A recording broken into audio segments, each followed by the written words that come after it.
Most people can't sit alone at a restaurant for more than 60 seconds without reaching for their phone. Not because something urgent came in, not because they're bored, because being visibly alone, with no one beside them and nothing to perform, creates a pressure they don't know how to hold. So they reach, they tap, they scroll through nothing, and the pressure drops just enough to breathe. Watch this happen enough times, and a pattern emerges. The person who walks in alone scans the room fast, not out of curiosity, but out of something more animal than that. They choose a seat near a wall, or facing the door, or tucked slightly out of the main sightline. They order quickly. They arrange things on the table that don't need arranging. They read something they're not actually reading. And beneath all of it runs a current that's quiet but constant. I need to look like I have a reason to be here. That current is what this is about, because the discomfort of being alone in public is not really about being alone. It's not about missing company or wishing someone were there, or feeling any version of what most people would call loneliness. It's about something much more specific. It's about exposure. It's about the gap between who you are and what the environment around you might say about you when no one is standing there to tell a different story. Most people have never thought about it in these terms. They just feel the discomfort and manage it however they can. But the moment you understand what's actually happening, what's generating that pressure, the whole experience starts to shift. Not because you've solved something, but because you've seen something clearly, and clarity, in most psychological territory, is more powerful than any technique you could try to apply on top of confusion. So let's look at this clearly. You walk into a café. It's mid-morning. Most tables have people at them. Couples talking, two friends working side by side, a group in the corner, you're alone. You find a table, sit down, and within about 30 seconds, you feel something. It's not dramatic. It's not fear. It's closer to a low, ambient awareness that something about this situation requires management. That feeling, that subtle, persistent pressure, is not random. It has a structure. And the structure starts with something that almost nobody consciously notices. When you arrive somewhere with other people, you arrive with a frame. Your group is your social context. It tells the room who you are and why you belong here. It answers a question that every public space carries without ever asking it out loud. What is this person's story, and does that story check out? When you're with someone, the answer is obvious and immediate. You're part of something. You're embedded. You fit the pattern of what public spaces are for. The frame does the work for you, and you don't even notice it doing it. When you arrive alone, the frame disappears, and now the question hangs in the air without an automatic answer. You're a person, alone, in a space designed for people who aren't. And something in the mind starts working to fill that gap, not consciously. You're not sitting there thinking, I need to establish my social legitimacy. It happens below that level, in the background. It's like a process running in another window, but its outputs are visible if you know what to look for. The phone is the most universal one. In almost every setting where a person is alone in public and feeling the pressure of it, the phone appears within the first minute, and the function it serves is not communication, it's signaling. The phone says, I have people, I'm in contact. I exist inside a network of connection that extends beyond this room. It transforms visible aloneness into the performance of being socially embedded, even when the person is just looking at their own photo roll or opening and closing the same 3 apps in sequence. The phone is a prop, a social prop, and most people use it this way without any conscious awareness that that's what they're doing. But the phone is just the surface behavior. Beneath it runs the real pattern, which is this. Most people, when alone in public, spend a significant portion of their mental energy on a task that has nothing to do with whatever they showed up to do. They spend it managing the story they imagine strangers are constructing about them. They monitor how they appear. They make micro-adjustments. They perform small acts of busyness and relevance. And all of it is aimed at a problem that, in most cases, doesn't actually exist, because the strangers around them are largely absorbed in their own experience and generating their own internal noise. The person at the next table, who you think might be noticing that you're eating alone, is probably running the exact same process in their own mind. They're managing their own imagined audience. They're tracking their own appearance in the room. They have almost no remaining attention to direct at you, But the mind doesn't know that, and so the performance continues. To understand why this happens, you need to understand something about how the human mind processes visibility. There is a well-documented cognitive phenomenon where people dramatically overestimate how much others notice and evaluate them. In controlled studies, people wearing an embarrassing t-shirt into a room consistently believe that half or more of the people in the room noticed it. The real number is closer to 20%.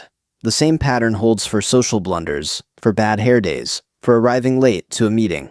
People believe their visibility is roughly 2 to 3 times higher than it actually is. The spotlight they feel shining on them is mostly self-generated. Other people are simply not watching as closely as the mind insists they are. Being alone in public turns this distortion up significantly, because now there's no social group absorbing some of the ambient attention. Now the person is a single figure in a landscape, and the mind reads that as exposure in a way that triggers the feeling of being observed, even when almost nobody is observing. And here's where it gets more interesting.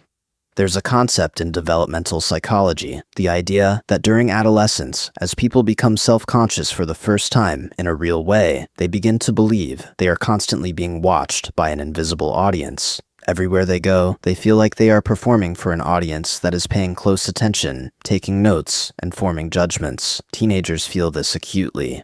The 13-year-old who misses a week of school because of a small embarrassing incident believes genuinely that every person in that school is thinking about it. The teenager who spends 3 hours getting ready to go somewhere believes at some level that the difference between their hair looking right and wrong will be immediately legible to everyone who sees them. This is a normal part of development. It's part of how self-consciousness forms. And the expectation is that, as people gather more experience in the world and develop a more accurate read of how much attention they actually receive from others, this imaginary audience fades. It becomes less loud, less convincing. And for most people, it does. To a degree. But it doesn't disappear. It retreats, and then specific situations call it forward again. Being alone in public is one of those situations. The absence of a social frame, the sense of exposure, the feeling of being an uncontextualized figure in a social space. All of this reactivates the old machinery. The imaginary audience assembles, and the mind begins managing a performance for people who are, for the most part, not watching. Now layer onto this something about how identity works in social contexts. The sociologist Irving Goffman describes social life as a performance, not in the cynical sense, but in a precise structural sense. We all maintain a version of ourselves for public presentation, and a different version for private reality. The public version, the one we bring to social settings, is built around how others see us, how we're read in context, how we fit the social scene we're moving through, and crucially, this public self is much easier to maintain inside a group. The group provides collective staging. You have co-actors. You have a shared scene. The performance has a shape because there are other people helping to create and sustain it. Alone in public, the staging collapses. There are no co-actors. The scene has no shape.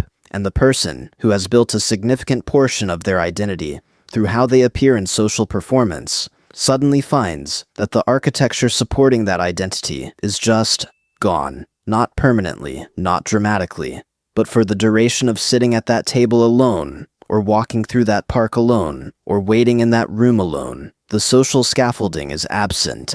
And for people who have never developed a strong interior relationship with themselves, that absence creates something between mild anxiety and low-grade dread. Go even deeper, and you find something older. Human beings evolved in social groups. For most of human history, isolation from the group was not a lifestyle preference. It was a survival threat. Being cut off, being separated, being visibly unaffiliated meant danger. The brain still carries echoes of that wiring. Being alone in public doesn't trigger fear in the way genuine physical danger does, but it activates a softer version of the same signal. Something is slightly off. The normal social integration isn't there. A part of the nervous system registers this as a mild alert. And then the mind goes to work trying to resolve it, through the phone, through performative busyness, through anything that restores the feeling of being socially connected and therefore safe. None of this is neurosis. None of it is weakness. It is a completely predictable output of systems that were built for a different environment and never fully updated for the one we actually live in now. The consequences of this discomfort, when it goes unexamined, are not dramatic. They're quiet.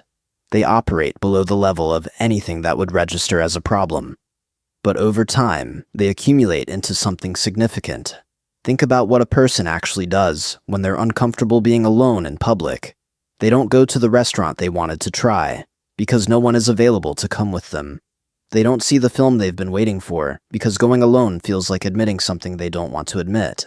But they skip the exhibition, the concert, the park. They wait, sometimes for weeks, sometimes for months, for someone else's schedule to align with their own desire. And while they're waiting, the desire usually fades. The moment passes. Something they genuinely wanted to experience gets quietly surrendered. Not because they chose to give it up, but because the alternative, being visibly alone in a place where people go together, felt like too much of a statement. This is not a small thing. For a lot of people, this pattern quietly governs a substantial portion of what they allow themselves to experience in life. They're not making conscious decisions to sacrifice their own experience. They're responding to a discomfort that feels external, like something the situation is doing to them, when it is actually internal, when it is actually workable. But the consequences extend further than just which experiences get withheld. There is a category of relationship that exists almost entirely because of this dynamic. Friendships that ran out of real substance years ago, but continue because both people are providing each other with social cover. Romantic relationships that stopped being genuine long before they ended, but continued because being visibly partnered felt safer than being visibly alone. Work environments that people stay in, not because the work is good or the people are good, but because the structure provides a social context that allows them to move through the world without appearing unaffiliated. The discomfort of public solitude is one of the silent forces that keeps people inside containers they've already outgrown. Not the only force. Not even always the main one, but a consistent contributor. The thought, often not fully conscious, that leaving would mean being publicly alone, and publicly alone still reads, in a culturally conditioned way, as being unwanted, as having been left, as having failed at the basic social task of remaining connected to other people. And here is where the external consequence becomes interesting. The person who is visibly uncomfortable being alone in public, who reaches for the phone immediately, who contracts their posture, who performs busyness, who arranges and rearranges things on the table, that person communicates something specific, not to the imaginary audience they're managing for, but to the actual people who do pay some attention. What they communicate is that their presence requires explanation, that being there, as they are, is something they themselves find insufficient, that they need something external to justify the fact of their being in the room. And people who seem to need that explanation, people who radiate a kind of social self-justification, are generally perceived as less settled, less grounded, less comfortable in the world. The behavior designed to manage the perception ends up creating the very perception it was trying to avoid. The anxious performance of not being anxious is, to a careful observer, immediately visible as exactly what it is. Compare this to the person who can sit alone in a restaurant and simply be there, who isn't performing, who doesn't need the phone as a prop, who takes up space without apology and moves through the meal without management. That person communicates something different, albeit something harder to name precisely, but immediately legible. They communicate that their presence needs no explanation, that they are enough of a reason to be somewhere. And that quality, in a culture full of people quietly desperate for social validation, tends to register as something genuinely striking. The shift doesn't start with forcing yourself to sit alone in more restaurants. It doesn't start with exposure exercises or confidence techniques or any form of performance in the opposite direction. It starts with understanding, clearly and precisely, what the discomfort is actually made of.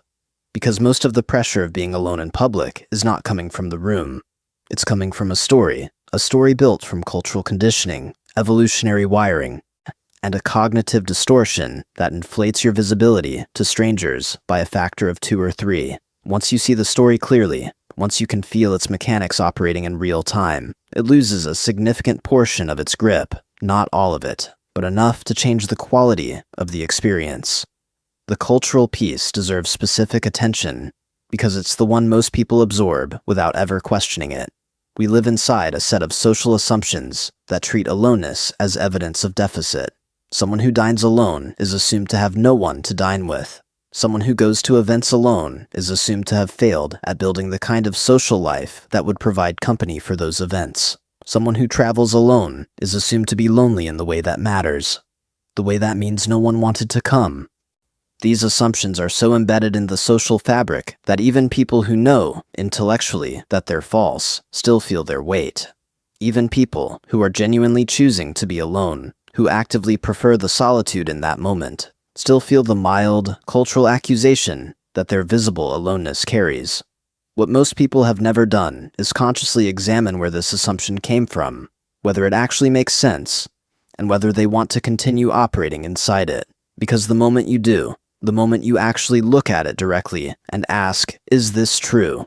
It starts to dissolve, not entirely, but meaningfully. The assumption that aloneness signals deficit is a learned interpretation of a neutral fact. Being alone in public is just being alone in public. The meaning attached to it is constructed. And constructed things can be deconstructed. Then there's the distortion piece, the inflated sense of being watched and evaluated. The practical implication of the spotlight effect, once you genuinely absorb it, is striking. The strangers around you are not watching you the way you feel watched. They're not constructing a narrative about your aloneness. They're not pitying you or noticing you particularly or thinking about you at all in any sustained way. Their attention is directed inward, to their own experience, their own noise, their own version of the same kind of self-monitoring you're doing. Everyone in any given public space is managing their own imaginary audience. Nobody has leftover attention to dedicate to you. When this lands, not as an idea, but as a felt recognition, something in the body relaxes. The performance stops having an audience to perform for, and what fills the space where the performance was is something quieter and more interesting. The actual experience of being somewhere. You notice the place differently. You notice your own sensations. You hear the ambient sound without filtering it for social information. You eat the food and actually taste it. The experience you showed up for becomes available in a way it wasn't when most of your attention was directed at managing how you appeared inside it. This is the shift, not confidence in the performative sense, not some version of leaning back and projecting ease, but a genuine redirection of attention. From the imaginary audience back to the actual experience, from the story about how you appear to the reality of where you actually are. And the first few times this happens, it's significant enough to remember, not because anything dramatic occurred, but because nothing dramatic needed to occur.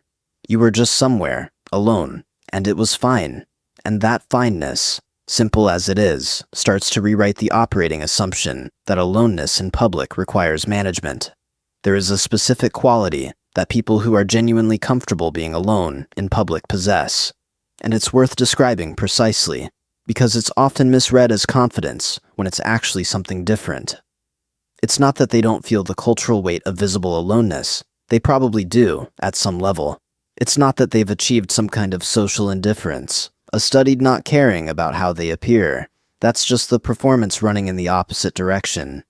The person who conspicuously doesn't care is still performing for the same imaginary audience. The behavior has changed, but the audience is still there. What genuinely comfortable people have done is something more fundamental. They've built a relationship with their own presence that doesn't depend on a social context to feel legitimate. Their sense of who they are doesn't require a group to frame it, or a companion to confirm it, or a visible social integration to make it feel real. They exist in public as themselves, not as a member of something, not as someone embedded in a network of connection that can be displayed. Just as a person whose being there is self-authorizing. This sounds simple. It isn't simple for most people, because most people have built their identity primarily through social reflection. They know who they are, at least in part, through seeing themselves reflected in how others respond to them, which is a normal and functional way to develop a sense of self. The problem is when the social mirror becomes the primary source of that knowledge, when without the reflection, the sense of self becomes uncertain and unstable. That's when aloneness in public stops being neutral and starts being unsettling, not because anything is wrong with the person, but because the self-knowledge that was built through external reflection hasn't been matched by an equally developed internal one. What changes when this resolves is not just how it feels to be alone in public. Everything downstream of that changes. Decisions stop being made from the need to appear socially integrated. The question, what will this look like, loses its veto power over what do I actually want. Experiences stop being gated behind the availability of company. Relationships stop serving the function of social cover and can be assessed entirely on whether they're actually good. The whole shape of a life becomes more self-directed and less other-managed. There's also something that happens in how a person moves through social settings when they've genuinely resolved this. The quality of their social presence changes. When you don't need the social environment to confirm your own legitimacy, you stop radiating that need. And the absence of that need, the absence of social desperation, however subtle, creates a specific kind of magnetism, not charisma in the performed sense. Something quieter than that, a groundedness, a settledness. The quality of someone who is genuinely comfortable in their own presence, which in a culture full of people who aren't, tends to register as something worth paying attention to. The people who achieve this aren't extraordinary. They haven't done anything exotic. They've just accumulated enough experience of their own company, in enough different contexts, including public ones, that the imaginary audience stopped having reliable material to work with. The performance the mind wanted to run kept finding no audience to perform for, and eventually it stopped generating the prompts so urgently. That's available to anyone. It just requires the kind of deliberate, repeated exposure to your own presence in public that most people spend significant effort avoiding. Here is what's actually happening when you feel the pressure of being alone in public. Your brain is running a program that was built for a different world, a program designed to monitor social belonging and generate alerts when it seems to be at risk, a program that makes you feel more visible than you are, that reads the absence of a social frame as a problem requiring immediate management, that assembles an imaginary audience and then works to manage their imagined judgment. This program is old, it's deeply embedded, and it runs faster than conscious thought, which is why most people experience its outputs, the anxiety, the phone reach, the performed busyness, without ever seeing the process that produced them. Culture layered something on top of it, a set of assumptions that treat visible aloneness as evidence of social failure. That read the person eating alone as someone who couldn't find company rather than someone who chose not to. That equates social embeddedness with worth, and its absence with deficit. These assumptions are absorbed early and rarely examined. They operate at the level of reflex, which is why they're still shaping behavior, even in people who would reject them intellectually if asked. And underneath both of these, the evolutionary wiring and the cultural programming, is a more personal layer. A question about whether the self, without social framing, is enough to justify its own presence in a room. That's the real question being asked every time someone reaches for the phone 30 seconds after sitting down alone at a table. Not, what should I look at? But, am I enough to just be here, as I am? That's without anything to explain me? Most people have never answered that question directly. They've managed around it. They've used social context as the answer. The group explains me. The companion justifies my presence. The performance of busyness signals my relevance, and that works, in the sense that it resolves the discomfort. But it doesn't answer the question, it defers it. The people who have genuinely answered it, who have sat with their own presence long enough, in enough public contexts, to know that the answer is yes, carry something that's hard to manufacture any other way. Not confidence as a social performance, but a quiet, settled relationship with their own existence that doesn't require external confirmation to feel real. That is what becoming comfortable alone in public actually produces. Not the ability to eat at a restaurant by yourself without discomfort. Something larger than that. The ability to be where you are, as you are, without needing anyone to tell you it's okay.